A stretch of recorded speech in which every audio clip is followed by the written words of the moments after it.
이렇게 함께 또 선교를 나누고 하나님 말씀 나눌 수 있어서 감사드리고요. 처음입니다. 제가 이 영상 저를 이 마이크 핀을 차고 예배드리는 건 처음이라 굉장히 떨리고 오늘 제 목표는 눈물을 흘리지 않고 설교를 잘 마치는 겁니다. 그렇게 될 수 있기를 바랍니다. 우리 함께 기도할까요? 하나님 감사합니다. 하나님의 교회, 하나님의 은혜가 넘치는 이 화흥교회에 와서 우리 함께 예배할 수 있도록 하나님께 온전한 예배 드릴 수 있게 하신 감사합니다. 이 시간 또 선교를 나누고 하나님 말씀 나눌 때 함께 해주셔서 전하는 자나 듣는 자나 하나님 말씀 앞에 바로 서는 복된 시간으로 우리 하나님 인도하여 주옵소서. 감사드리며 예수님의 이름으로 기도드렸습니다. 아멘. 손을 내밀라라는 주제를 가지고 하나님 말씀 전하도록 하겠습니다. 뭄바이에서 찍은 사진이에요. 뭄바이에서 찍은 사진인데 뒤쪽으로는 아주 호화로운 빌딩이 동두천 아파트만큼 호화롭습니다. 아주 호화로운 빌딩이 있고 자연이 있죠. 바닷가 파도가 출렁출렁하면서 하나님 주신 자연, 멋진 자연과 그 앞에 배고픈 아이, 어떻게 보면 인도를 상징하는 사진이 아닌가 해서 제가 저희 대표, 저희 선교 홈페이지 대표 사진이기도 하고 어디 갈 때마다 첫 사진으로 사용하고 있습니다. 세계 지도인데 조금 다르죠. 저희가 일반적으로 이제 보는 지도와 달리 미주가 이제 왼쪽에 있어요. 원래 한국에서 보는 건 오른쪽에 있어서 어디 있는지 알죠? 한국이랑 중국이 있고 아프리카 있고 인도는 그 사이에 있습니다. 인도 지도만 이렇게 캡처해서 올린 사진이고요. 제가 있는 곳은 여기 지금 올라가는 거 봤죠? 올라가는 거 보면 모든 색깔은 다 인도고요. 하얀색이 이제 다른 나라예요. 제가 있는 곳은 네팔, 부탄, 방글라데시, 미얀마, 차이나 접경 지역이에요. 네팔도 40분이면 가고요. 부탄도 2시간 반, 방글라데시 3시간, 미얀마는 걸어서 한참 가야 돼요. 한 일주일 걸리고, 차이나도 한 5시간. 그래서 아주 다양한 사람들, 다양한 민족, 언어, 문화, 모든 게 다양해요. 다 다른 곳에서 이제 살고 있습니다.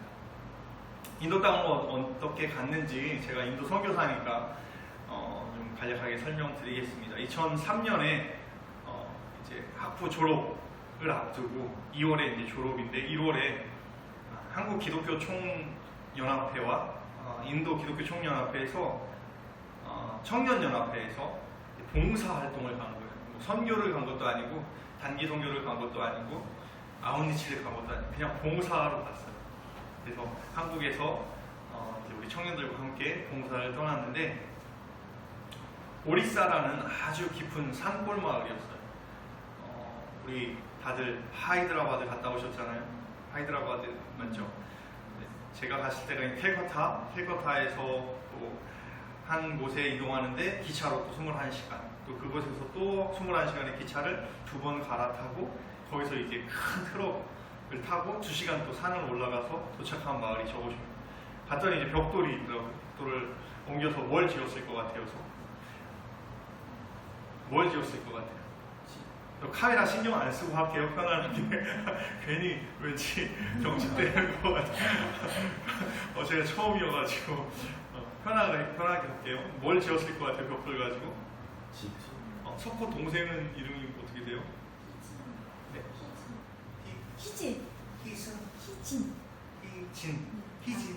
희진이 뭐 지었을 것 같아요? 갖고 가서 벽돌 가지고 가서 뭔가 지었겠죠? 딱 나왔습니다. 화장실을 지은 거예요. 인도가 얼마 전까지만 해도 화장실이 없는 곳이 굉장히 많아요. 지금도 마찬가지지만. 그래서 아침에 일어나면 이쪽 남자들은 이쪽 가서 이제 일을 보고 여자들은 이쪽 가서 보면 저도 굉장히 어려웠던 것 같아요. 가서 보면 그 전날 막 사람들이 일 봤던 게 있잖아요. 그런데 흙으로 이렇게 그냥 하고 근데 또 일을 보고 있으면 또 다른 사람 막 오잖아요. 그래서 같이 일을 보고 여자들도 마찬가지로 그러다 보니까 위생이 아주 좋지 않다. 너무 열악한 환경이다. 그래서 기독교 연합회에서 각 그 산골 마을마다에 화장실 지어주기 운동을 한 거예요. 저희가 거기 도우러 갔었습니다. 배수로가 없다 보니까 장마철에는 집들에 이제 집에 물이 많이 들어차니까 배수로 만들어주던 그런 봉사도 했는데, 네, 저 때 제가 27살, 27살? 네, 그때 이제 18년 전 날씬했을 때였습니다. 네. 갔다 왔는데 이제 신학교 졸업할 때잖아요. 이제 목회를 하기로 했는데 어떤 목회를 할까 이제 갈등이 있었어요. 저희 아내도 그렇고 저도 우리가 어떠한 목회를 할까, 어떻게 살까라는 고민이 있었어요. 그때 기도를 하면 가만히 눈을 감으면 이 눈빛이 탁 지나가는 거예요. 스쳐 지나가는 거예요. 어떤 눈빛이냐면 인도 아이들의 이 눈빛. 인도 아이들의 눈이 크잖아요. 엄청 커요. 희진이보다 훨씬 커요. 희진이 막 눈 지금 막 크게 뜨려고 하는데 아무리 크게 떠도 인도 아이들이 훨씬 커요. 인도 아이들이 눈이 큰데 너무 순수한 정말 맑은 눈이죠. 저는 그때 뭘 느꼈냐면 뭔가 갈망하는 눈빛이라고 이해를 했어요. 그렇게 느꼈어요. 뭔가 갈망, 주의 사랑이든 사람의 사랑이든 어떤 것들을 갈망하는 눈빛.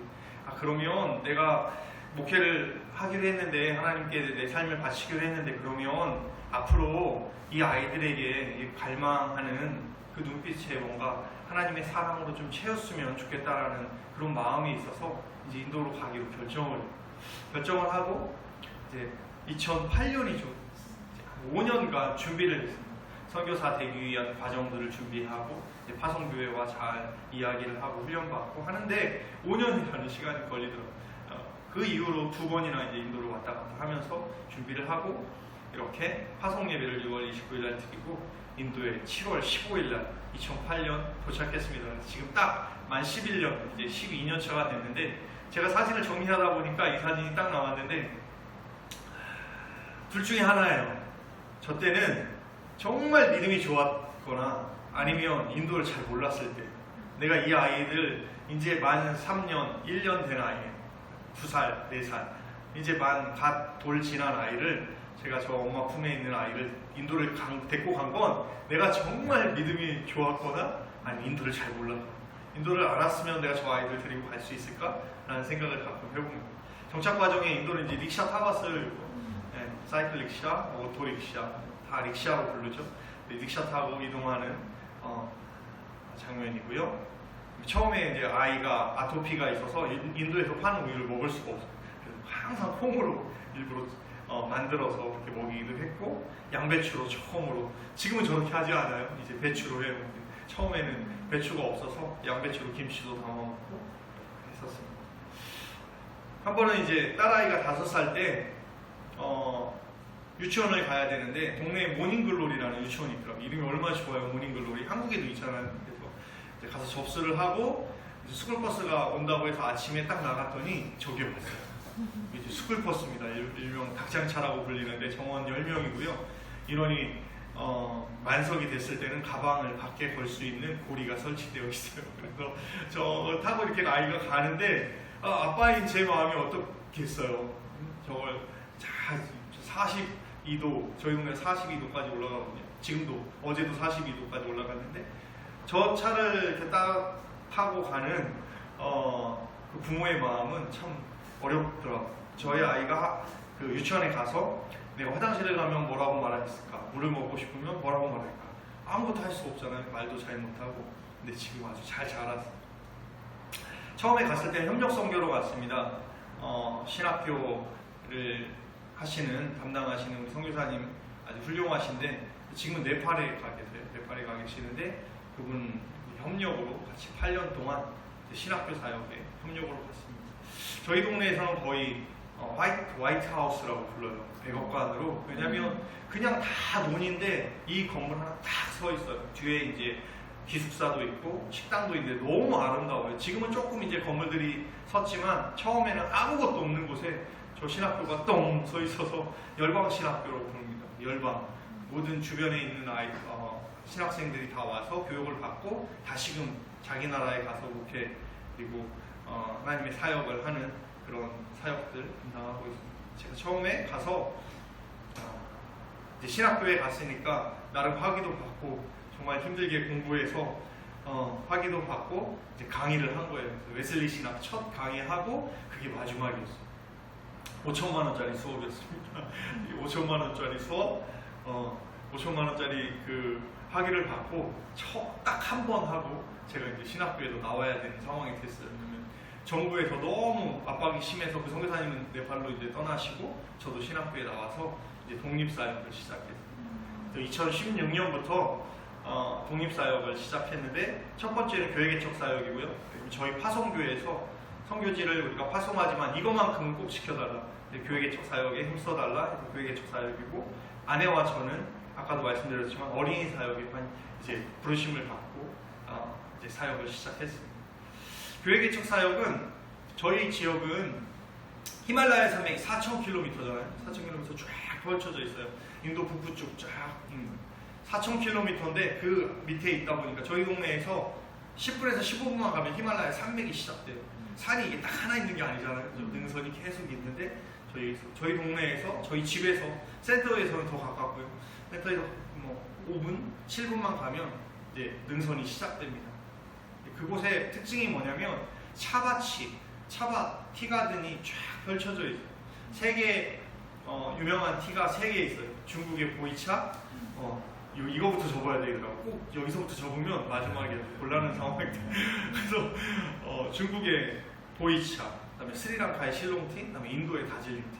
이 세 가지가 유명한데 저희 동네에 티밭이 너무 아름다워요. 비행기에서 보면 다 그린 컬러 쫙 펼쳐져 있어요. 너무 예쁜데 거기에 특징이 뭐냐면 성도들이 있어요. 이렇게 예배를 드려요. 성도들도 예배 드리고 땅도 있어요. 땅이 워낙 많아요. 근데 빌딩이 없어. 왜냐면 성도들이 돈이 없으니까 헌금 뭐 조금씩 내서 예쁘게 건물은 지을 수 없어요. 이 교회도 처음에 갔더니 그냥 기초공사만 돼 있었어요. 그 목회자가 저를 찾아와서 예쁘게 지어달라 해서 제가 이제 한국 교회와 연결해서 예쁘게 지은 모습입니다. 네, 이 교회도 마찬가지고요. 동네 마을회관에서 그냥 성도들 40명이 모여서 예배드리고 있었어요. 마을회관에서 성도들이 늘어나다 보니까 이제 불평하는 거예요. 동네 사람들이 왜 마을회관인데 교회로 자꾸 사용하냐. 그래서 가서 어느 성도님 한 분이 땅을 기증해 주시고 저희가 이제 건물 예쁘게 지어줬어요. 제가 막 선교지에서 교회를 세우고 교회를 지어준 거에 그렇게 크게 중요한지를 몰랐어요. 처음에 이거 교회를 지을 때만 해도 이게 얼마나 감사하고 정말 의미 있는 사역인지 몰랐어요. 근데 지내면 지낼수록 제가 더 알게 되는 거예요. 이곳에서 계속 예배를 드리고 기도 모임과 교제들이 막 이루어지는 거 보면서 사람들은 떠나기도 하고 돌아가시기도 하고 없어져. 근데 교회는 계속 있는 거예요. 100년이 되고 200년이 되고 그 교회에서 누군가는 또 와서 예배를 드리고 함께 교제하고 기도하는 모습들이 계속 이어지는 거 보면 이게 내가 생각하는 것처럼 쉽게 생각할 게 아니구나. 정말 하나님이 이 교회를 정말 사랑해 주셔서 아껴 주셔서 이 교회를 통해서 하시는 일이 많구나. 또 영광 받으시고 예배 받으시고 이 교회 사역이 아주 너무 감사해요. 그래서 올해도 제가 한국에 와서 2곳에서 약속을 받았어요. 그래서 돌아가면 이제 교회를 또 선정해서 2곳 더 예배당을 짓게 되는데 지금 제가 인도에 가서 이렇게 교회를 세운 게 이제 5개 교회. 그래서 가서 2개 더하면 7개. 하나님이 저에게 주신 마음은 20개까지는 해야 되지 않냐, 20개까지는 해야 되지 않냐라는 마음을 주셔서 제가 20개 목표를 하고 20개 교회를 아름답게 세우고 이제 합니다. 어린이 사역은 첫 번째는 나환자촌 사역. 제가 인도에 가게 된 거는 가장 예수님은 낮은 곳에 있다라는 저만의 저와 아내의 어떤 나름의 철학이 있었어요. 나름의 우리의 신념. 그래서 예수님은 늘 낮은 곳에 있다. 그래서 간 곳이 인도였고요. 인도에서도 제가 이제 2번 갔다고 했잖아요. 파송 받기 전에 한 바퀴 빙 돌아봤죠. 저 혼자 돌고 그 다음에 이제 아내와 함께 다 돌았어요. 한 바퀴 빙 돌아보니까 가장 그래도 우리가 갈 만한 곳은 실리구리라는 아주 외진 곳이었어요. 동두천보다 훨씬 외져요.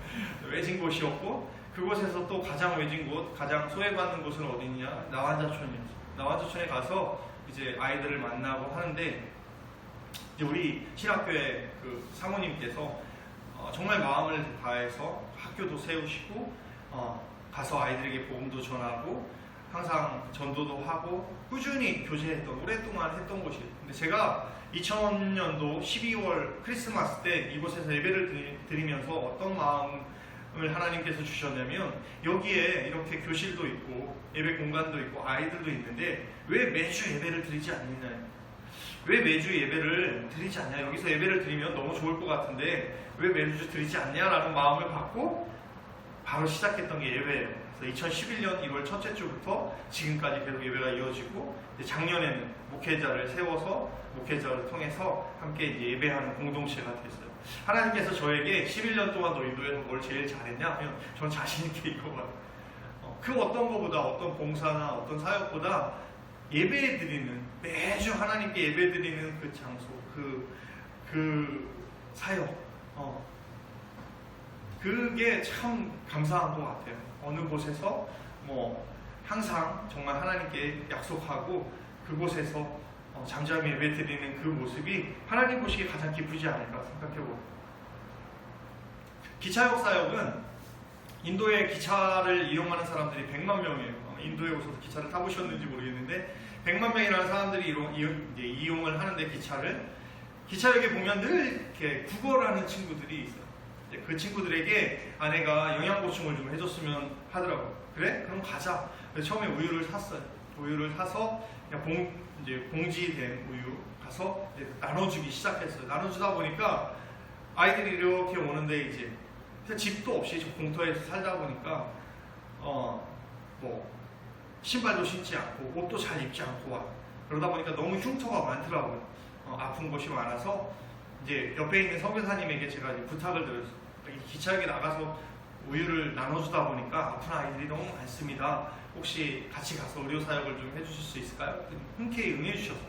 함께 나가서 그 선교사님은 의료 사역, 아이들을 치료해주고 저는 이제 우유를 건네주는 사역을 했는데, 지금은 많은 성도님들이 호응을 해주셨어요. 그래서 2주에 한 번씩 가는데 이제 매주 가요. 토요일 아침 8시에 가고, 이제 우유만 가지고 갔는데 빵도 같이 가지고 갑니다. 그리고 가끔 후원해 주셔서, 또 하원교에서 지난번 성탄절에 후원해 줘서 과봉을 만들어서 2,000원짜리 과봉 100개를 만들어서 아이들에게 나눠주기도 하고, 때로는 쌀도 전해주고 밀가루도 전해주고 설탕도 전해주는 사역을 합니다.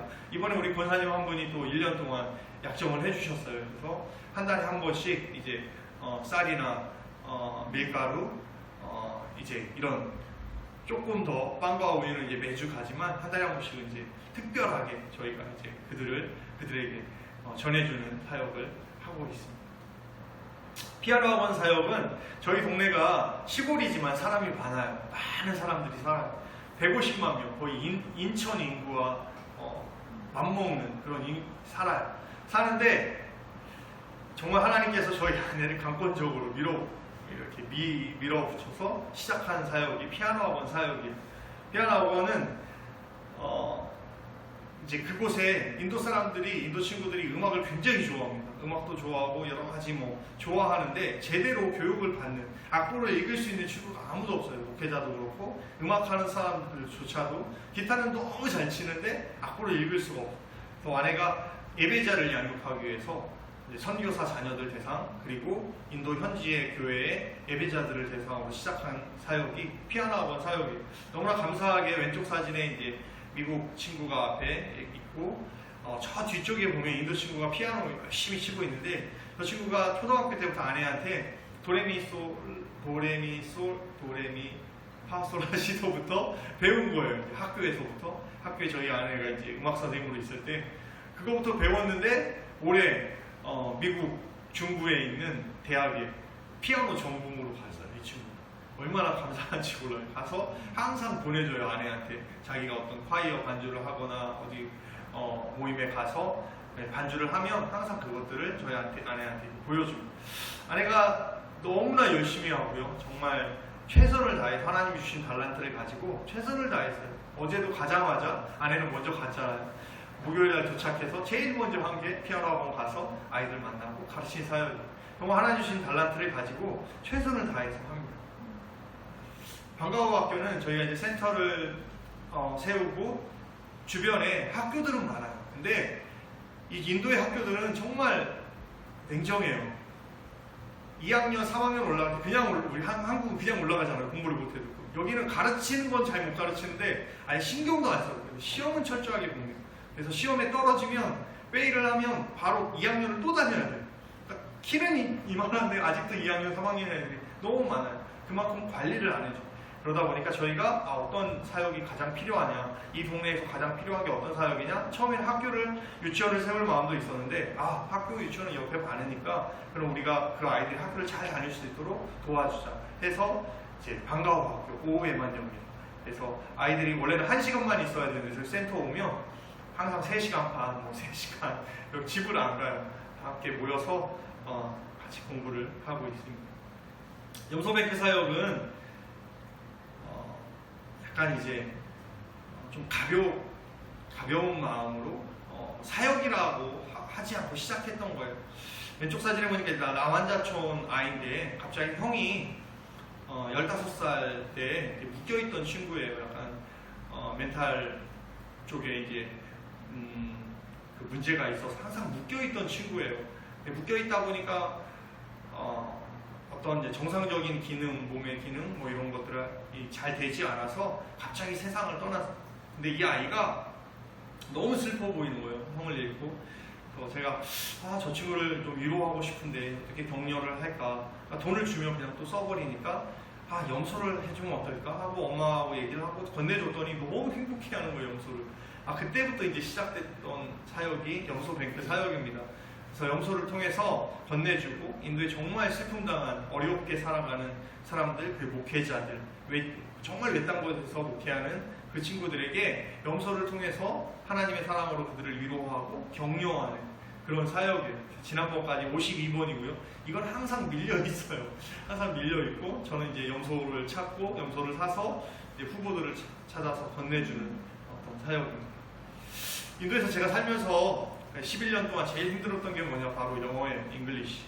저는 양세형 목사님처럼 영어를 잘하지 못했어요. 너무나 못해가지고 정말 제가 신학교에 가서 처음 학생들 앞에 서서 했던 게 My name is 명철차 하면 너무 막 모든 신경이 막 몸이 이상한 거예요. 이 영어 한마디 뱉으면 너무 창피했는데 신학교는 새벽 5시부터 저녁 5시 반까지 영어로 살아야 돼요. 영어로 하루 종일 이제 예배드리고 미팅을 하고 학생들을 만나고 그러는데 제가 영어가 안 되니까 얼마나 힘들었겠어요. 항상 목회자 기도시키고 설교 시키고 계속 그러는데 제가 어떻게 기도를 했겠어요. 밥 먹는 시간만 되면 1시에 12시 반에 밥을 먹으면 저는 12시 반에 들어가지 않았어요. 저도 막 돌아다니다가 괜히 막 돌아다니다가 12시 35분에 들어오고, 왜냐면 이제 기도 다 끝나고 들어가야 돼요. 근데 문을 딱 열었는데 갑자기 누구 한 명이 패스터 차한테 이제 기도해달라고 그러면 얼마나 제가 힘들었는지 몰라요. 이렇게 하루 종일 영어로 사는 게 저한테는 정말 너무나 힘든 순간들이었어요. 그렇게 한 4, 5년 아주 힘들게 영어 때문에 힘들었던 순간이 있었습니다. 뭐 더위, 문화, 물, 전기, 소음, 인도는 이 정도 더워요. 그냥 더운 게 아니라 지금 아내가 돌아가 있는데 인도의 더위와 한국의 더위는 비교하는 것 자체가 말이 안 돼요. 왼쪽 사진은 이제 가끔 저희 수도를 틀면 저런 물이 나와요. 오른쪽 사진은 뭐냐면 아내가 수요일날 가서 목요일날 도착했잖아요. 목요일날 도착하자마자 세탁기를 한번 돌렸어요. 세탁기 돌리기 위해서 세탁기에 들어가는 호스에 저걸 올해 설치해 본 거예요. 필터를 설치해 봤는데 저게 저 색깔이 몇 번 돌려서 그런 게 아니라 한 번 돌린 거예요. 세탁기 한 번 돌리고 색깔이 저렇게 변해서 저한테 이제 보내준 사진입니다. 지금 인천 저희 서부 쪽에 물 난리가 났는데 감사한 거예요.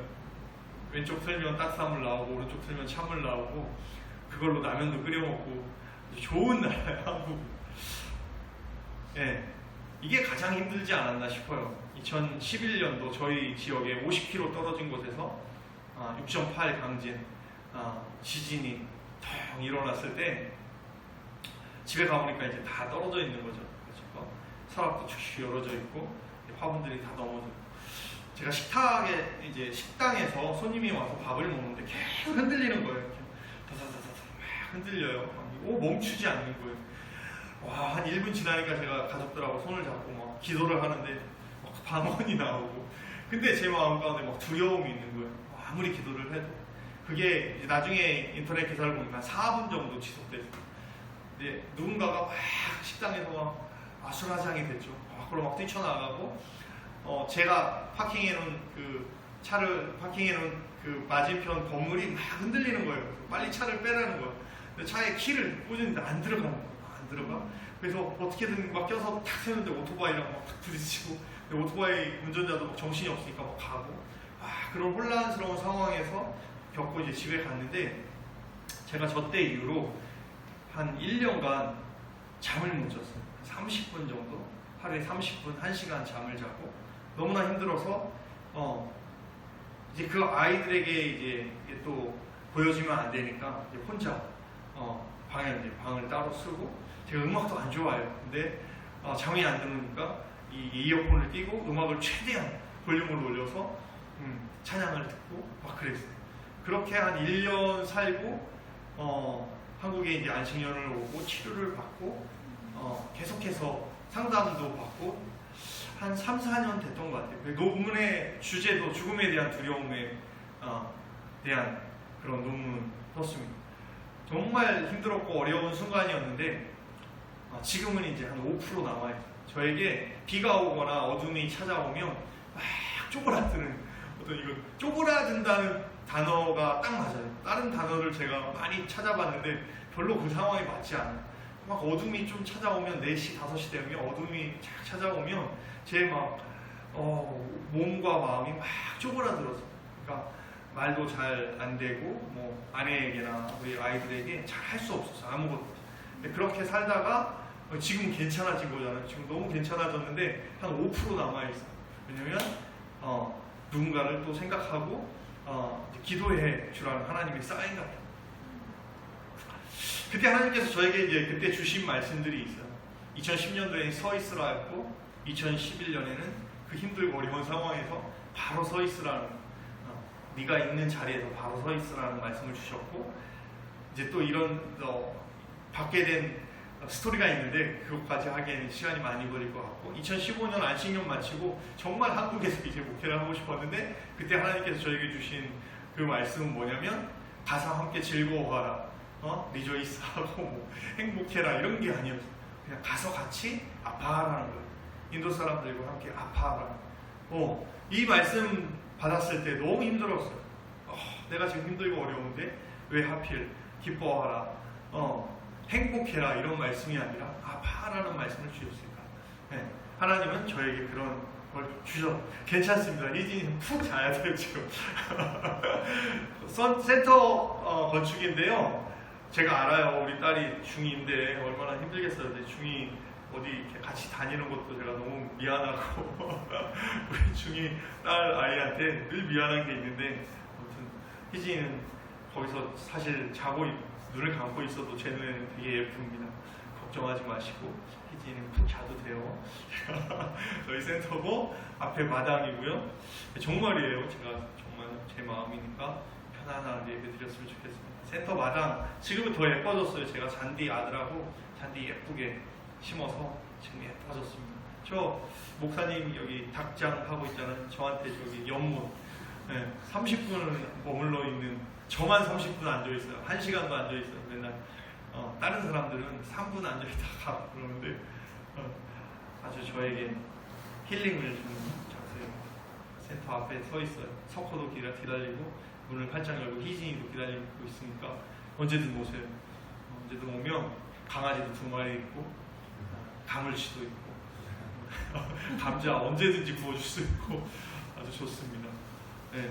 목사님 5년 후에 여기 오시면 제가 기꺼이 내어드리고 제가 공부찬으로 올 수도 있습니다. 자, 오늘 말씀 손을 내밀란데요. 저의 선교에 가장 제가 어느 교회 어느 교회를 가도 첫 번째 설교는 이거예요. 왜냐면 하나님이 너무 강하게 저에게 이 말씀을 주셔서 제가 어딜 가나 이 말씀을 합니다. 베드로와 요한이 이제 성전으로 올라가는데 나면서부터 못 걷게 된 사람이 있었어요. 사람들의 부축을 받아서 그 성전 미문에 이렇게 다 앉아 있는 거죠. 베드로와 요한이 성전에 들어가는 걸 보고 성전에 들어가는 사람들이 구걸하니까 구걸을 했겠죠. 베드로와 요한이 주목하여 야, 우리를 봐라 하는 거예요. 베드로와 요한이 가면서 우리를 보라 하니까 얼마나 기대가 돼요. 그래서 기대가 바라고 왔는데 갑자기 돈을 안 주고 뭐라고 해요? 6절에 보니까 베드로가 이르되 은과 금은 내게 없거니와 내게 있는 것을 너한테 주노니 나사렛 예수 그리스도의 이름으로 일어나 걸으라. 이 말씀 너무나 유명하잖아요. 6절 말씀은 은과 금은 내게 없거니와 내게 있는 것으로 내게 주노니 나사렛 예수 그리스도의 이름으로 일어나 걸으라. 이 얼마나 부흥했대. 한국교회에서 가장 많이 쓰인 말씀 중이죠. 저는 이렇게 일어나 걸으라 하면 안진뱅이가 번쩍 일어나는 줄 알았어요. 근데 왜냐, 이 말씀이 너무 임팩트가 강하니까 7절을 한 번도 거들떠보지 않았어요. 근데 신학생들하고 영어로 봐야 되니까 어쩔 수 없이 7절을 봐야 될 거예요. 6절도 보고 7절도 보는데 7절에 보니까 이렇게 나오는 거예요. 저는 일어나 걸으라 하면 번쩍 일어나는 줄 알았더니 취한 액션이 있어요. 뭐예요? 오른손을 잡아서 일으켰다는 거예요. 네? 일어나 걸으라 하고 번쩍 일어나는 게 아니라 취한 액션인데 뭐냐면 오른손을 잡아 일으키는. 오른손 잡으려면 어떻게 해야 돼요? 오른손을 내밀라. 그래서 오늘 설교 제목이 오른손을 내밀라예요. 오른손 한번 내밀어 보세요. 희진이도 내밀어봐. 오른손을 내밀어서 잡았어요. 잡아야 돼. 그래서 일으켜까지 해보세요. 일으켜. 그래. 오른손을 내밀어서 잡아서 일으키는 거. 이 정도까지가 무리예요. 이게 선교예요. 선교사가 많은 거 할 수 없어요. 그냥 오른손을 내밀어서 잡고 일으키는 이 정도까지. 그랬더니 무슨 일이 벌어져요? 발과 발목이 곧 힘을 얻었다. 발과 발목이 힘을 여러분이 발과 발목 힘을 얻게 할 수 있어요 없어요? 이건 누가 하신 거예요? 하나님께서, 성령님께서 하신 거예요. 내가 손을 내밀어서 잡아서 일으켜주니까 이 정도 하니까 성령께서 역사하시니까 발과 발목이 힘을 얻었어요. 그러니 어떤 일들이 일어났어요? 어떤 역사가 일어났어요? 열매들이 맺혀졌어요? 갑자기 안진뱅이가 일어나서 뛰어서서 걸으며 그들과 함께 성전으로 들어가면서 걷기도 하고 뛰기도 하고 걷기도 하고 뛰기도 하고 하나님을 막 찬송해요. 이 정말 선교지에서 이 말씀이 얼마나 귀한지 몰라요. 내가 이렇게 했더니 성령께서 역사하시니까 이런 놀라운 역사가 일어나는 거예요. 내가 손을 내밀어서 잡아서 일으켰더니 성령께서 임하셔서 발과 발목에 힘을 얻고 그랬더니 이 안진뱅이가 일어나서 걷기도 하고 뛰는 이 역사를 보는 얼마나 아름답습니까? 이게 바로 선교입니다. 내가 닭장 있잖아.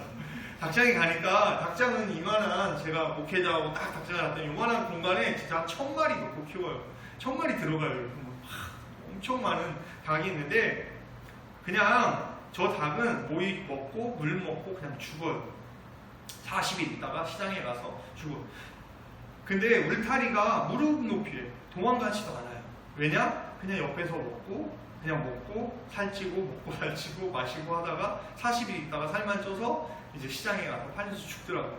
근데 제가 야생 목사님한테 이 공간 닭장에 보면 요만한 틈이 있잖아요. 이상하다. 거기 닭을 도망가지 않아요? 내가 이제 여쭤봤는데 제가 아는 닭은 정말 막 요만한 담도 확 뛰어넘어가요. 네? 그래서 낮에 잡으려고 하면 잡을 수가 없어. 밤에 돼서 밤에 자기 거기에 들어오면, 케이스에 들어오면 그때 잡아서 이제 요리를 하거나 뭘 할 수 있어요. 낮에는 우리가 잡으려고 하면 잡을 수가 없어요. 제가 알고 있는 닭은 걷기도 하고 뛰기도 하고 날아다니기도 해요. 근데 너무나 이 세상에 많은 사람들이, 특히 인도에 있는 사람들이 하나님이 주신 그 기능을 사용하지 못하고 분명히 걷기도 하고 뛰기도 하고 막 날아다니는 그런 기능을 주셨는데 그냥 한쪽에서 웅크리고 있는 사람들이 너무 많다. 이 친구는 반대로 우리가 손을 내밀었을 때 어떠한 일이 일어났냐면, 한 사진은 5월 12일 사진이고요. 한 사진은 6월 12일이에요. 2달 전에 사진입니다. 2달이 채 안 됐죠. 5월 12일, 6월 10일 똑같은 장소에서 제가 바로 옆 테이블에서 찍은 사진인데 뭐가 저 친구가 변했어요. 이제 살이 좀 빠졌고 목에 보호대를 하고 있지만 좀 반듯해졌잖아요. 저 친구가 어떤 친구냐면 목회자 다녔는데 어렸을 때 태어났는데 목이 이렇게 비틀어진 거예요. 목이 비틀어졌는데 이제 병원을 갔더니 사실은 저게 사경이라는 병인데 인터넷에 쳐보면 되게 간단한, 그렇게 어렵지 않은 병이에요. 그냥 스트레칭만 하루에 20분만 반대쪽으로 해줬으면 그냥 펴지는 그런 아주 간단한 거예요. 근데 의사가 뭐라고 판명을 했냐면 이거는 위험한 건데 수술을 해야 되는데 지금은 어리니까 이 다음에 커서 하면 됩니다. 그렇게 이제 판정을 하고 이제 이러고 계속 사는 거예요. 이렇게 살다 보니까 목뼈도 휘어졌고요, 코뼈도 휘어졌고 눈뼈도 다 휘어진 거예요. 그래서 제가 이제 늘 마음에 저 친구를 볼 때마다 마음이 불편했어요. 너무 안타까워. 그래서 담임 목사님이 저곳에 오실 때 이제 설명을 드렸어요. 이 친구에 대한 설명을 했는데 담임 목사님이 이제 그 마음을 품고 한국에 오셨는데 세브란스 병원에서 매년 20명씩 선교지의 아이들을 치료해주는 사역을 하는 거예요. 그래서 저 친구를 우리가 한국에서 초청하고 모든 병원비는 세브란스 병원에서, 그리고 생활비는 항공비는 저희 파송교회에서 이제 후원을 해서 지난 5월 12일 날 13일 날 한국에 도착해서 한 달 동안 세브란스 병원에 치료를 받는 거예요. 치료를 받고 딱 왔는데 제가 오토바이를 타고 이제 저 장소까지 딱 갔어요. 근데 저한테 막 달려오는 거예요. 막 신나서 얘기해. 원래 식당에 앉으면 제가 부모님과 얘기를 해요. 이 친구는 저쪽에서 그냥 컴퓨터나 하고, 뭐 컴퓨터가 하는 게 아니라 모바일 가지고 이제 게임을 하거나 뭘 하고 하는 거죠. 근데 그날은 이상하게 제 앞에 앉더니 한 달 동안 있었던 일은 막 신나서 얘기하는 거예요. 막 웃으면서. 목만 펴진 게 아니라 뭐가 펴졌어요? 네, 마음도 펴진 거예요. 밝아진 거예요. 네. 누군가가 이렇게 관심을 갖고 사랑하는 마음으로 다가갔더니 손을 내밀었더니 목만 펴지는 게 아니라 마음도 펴지고 그의 삶이 변하는 걸 보면서 제가 얼마나 감사했는지. 저는 저 친구가 어떻게 앞으로 자랄지 너무 기대가 돼요. 너무 똑똑한 친구입니다. 저 친구 형도 이제 의사가 되겠다고 공부하는 친구고, 저 친구도 공부를 아주 잘하는 친구인데 앞으로 어떻게 하나님께 쓰임받을지 정말 기대가 되는 친구입니다. 제가 지난 2주 전에 기아대책이라는 그 NGO 단체에 세계 곳곳의 선교사들을 파송해서 선교사님들을 통해서 사역하는, 빵과 복음으로 사역하는 게 이제 기아대책입니다. 그곳에서 30주년 행사가 있어서 제가 이제 참석을 했는데 전 세계에 400명의 선교사가 참석을 한 거예요. 정말 많죠, 개미처럼. 근데 제가 그때 느낀 게 뭐냐면, 저는 한국 교회에 자신 있게 막 도와주세요, 막 힘들게 막 이런 이야기를 잘 못해요, 사실. 근데 이때 가서는 아니다, 더 해야 되겠다는 생각을 했어요. 지금도 전 세계 곳곳에 정말 오지에 가서 저렇게 손을 내밀고 있는 사람들이 있어요. 오지에 가서 찾아가서 자기의 다 내려놓고 가서 봉사하는 분들. 저분들의 평균 연령이 60세가 넘어요. 60세가 넘고 다들 건강의 문제, 뭐 어려움들이 많아요. 근데 그래도 나가는 거예요. 밖에 나가는. 한 분 선교사님을 만났는데 63세인 여성 솔로분이에요. 그분이 하나님께 서약을 한 거예요. 내가 가장 어려운 나라로 가겠습니다. 아무도 가지 않는 위험한 나라로 가겠습니다. 두 번째는 그러기 위해서 가족을 두지 않겠습니다. 평생 싱글로 살겠습니다. 그리고 제가 평생 가난하게 살겠습니다. 라는 이 세 가지를 가지고 살고 있어요. 제가 막 농담으로 그랬어요. 성회사님, 그 중에 하나만 하시지. 저는 그 하나만 택해도 힘들 것 같은데 왜 그 세 가지를 서약하셔서 하나님께 약속하셔서 왜 이렇게 힘들게 사시냐고 제가 막 그랬어요. 한국에 많은 교회들, 성도들이 있어요. 정말 다 힘들다고 해요. 한국에 다 힘들다고 하는데 저는 이분들을 만나면서 아니다, 아직 한국교회가 해야 될 일이 많구나. 더 우리가 선교사님들 도와드리고 선교사님들이 할 수 있도록 같이 협력해야겠다는 생각들을 많이 한 그런 모임이었습니다. 어디 가도 이렇게 순수한 분들이 없어요. 제가 목회자들 모임이나 어느 모임을 가도 정말 하나님께 순종하면서 나아가는 이분들을 보면서 저도 다시금 더 낮은 곳으로, 더 섬김의 자리로 가고자 다짐했던 순간입니다. 인도는 너무 어려워요. 제일 힘든 게 뭐냐면, 우리 양승영 목사님이 인도로 오신다는데 오고 싶다는 마음이 있다고 말씀하셨는데, 인도 선교가 왜 힘드냐면 다른 선교사님들은 정말 마음껏 하시는 게 있어요. 힘들지만 정말 복음도 마음껏 전하고 예배도 정말 마음껏 전하고 봉사도 마음껏 해요. 근데 인도는 할 수 없어요. 다 숨어서 해야 돼요. 우리는 다 숨어서 해요. 정부에서 원하지 않아요. 이제 사업은 다 오픈했는데 선교는 정말 계속해서 핍박입니다. 계속 닫고 있어요. 선교는 못하게 해요. 외국인들을 통한 선교는 계속 못해요. 그래서 저희가 사업 같은 건 할 수 있어요. 근데 선교는 할 수 없어요. 나가서 복음을 전하거나 같이 함께 예배를 드리거나 기도하는 이런 것들은 다 숨어서 해야 돼요. 대놓고 할 수 없습니다. 만약에 발각이 되면 저희가 복음을 전하는 게 이런 게 발각이 되면 나가야 되는 상황이에요. 그러니까 자꾸 움츠러들어요. 제가 막 열정을 가지고 나가서 인도 가서 막 해야겠다라는 마음을 갖지만 가서는 그냥 아이들하고 공부해야 돼요. 아이들하고 축구하고 그냥 공부 가르치고 피아노 열심히 하고 그리고 이런 복음에 관한 어떤 신앙에 관한 건 현지인들을 통해서 리더를 키워서 그들을 통해서 하고 있습니다. 저희 동네에 25가정이 있었어요. 25가정이 있었는데 3년 만에 12가정으로 줄었어요. 25가정 중에 12가정이 남았는데 13가정이 나간 거죠. 13가정이 나갔는데 한 7가정 정도는 이제 추방당했고 나머지 6가정 정도는 자발적으로 나간 거예요. 너무 이제 압박이 심하니까. 그러면 25가정 중에 12가정 남았는데 12가정은 행복하게 있을까요? 갑자기 지난달에 누군가 같이 사역했던 분이 떠나 또 누군가가 갑자기 떠나 저희 마음이 어떨까요? 막 정부에서는 막 찾아오고 똑바로 하고 있는지 보면 저희 마음이 계속 위축이 돼요. 나는 언제 떠날지도 모르고 돌아가서 이제 냉장고를 사야 돼요. 냉장고에 저희가 신혼 때부터 쓰던 거니까 벌써 15년 이상 된 거예요. 냉장고에 물이 줄줄줄 흘러요. 근데 냉장고를 사야 되는데 어떤 마음이 있어요? 이걸 사가지고 내가 얼만큼 쓸 수 있을까? 바로 누군가가 가져갈까? 라는 마음들이 있는 거예요. 네. 인도의 상황들이 좀 이렇고요.